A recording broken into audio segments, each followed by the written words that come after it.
Maria Rodriguez had been going through a difficult time, recently divorced, unemployed, and struggling emotionally. Then one day, she simply vanished. Her daughter, Veronica, received a chilling phone call from a man with a deep, unfamiliar voice. "Go check on your mother. Something's wrong." The caller refused to say who they are, and the call was never traced. Veronica rushed to Maria's house.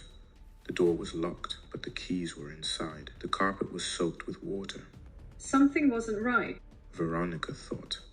Police were called. Where is Maria? Did she disappear on purpose to clear her mind? Was she taken?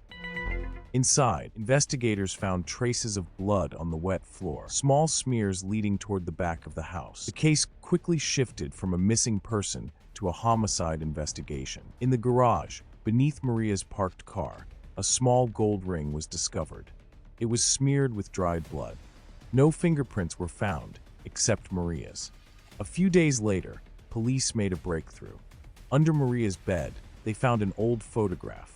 Maria with an unfamiliar man. Scribbled on the back was a single word, Antonio. Veronica recognized the name. Weeks before her mother disappeared, she'd spoken briefly with a man named Antonio when she called Maria. "I'm going to marry your mother," he'd said out. Veronica had never heard of him and dismissed it as nonsense. The police released the photo to the media. Tips started pouring in. Multiple callers identified the man as Antonio Garcia, a Venezuelan immigrant working in construction. When police found him, he denied knowing anything about Maria's disappearance. But in his pocket, they found something damning: Maria's house key. Antonio admitted to dating Maria, but claimed he'd ended things after catching her with another man, Julio Hernandez. But there was a problem with that story. Julio Hernandez was already in police custody at the time Antonio claimed he had caught Julio and Maria. Antonio's lie quickly unraveled. Further investigation revealed that Antonio had a dark past. He had a murder conviction in Venezuela. 6 months earlier, his former girlfriend, Joy Jimenez, had also vanished, a disappearance Antonio himself reported. According to the missing persons database, 3 years prior, unidentified female remains had been found just blocks from his home. Investigators revisited the cold case of the unidentified woman. The remains were skeletal and badly degraded, but a skull had been preserved. A forensic anthropologist examined the skull and concluded it belonged to a Latina or Asian woman, based on bone structure. A forensic artist reconstructed. The image was released to the public. Soon after, the family of Angel Paz came forward.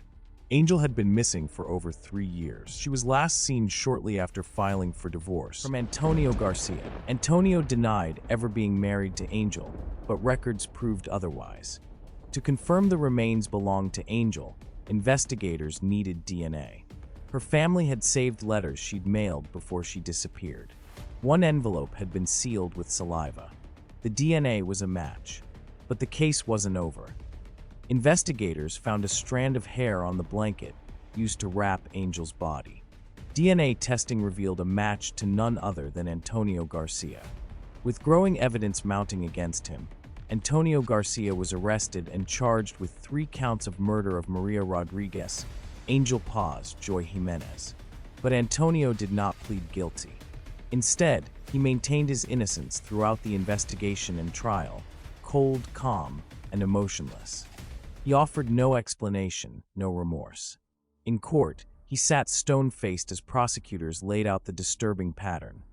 The disappearances, the lies, the recovered bodies, and the forensic links.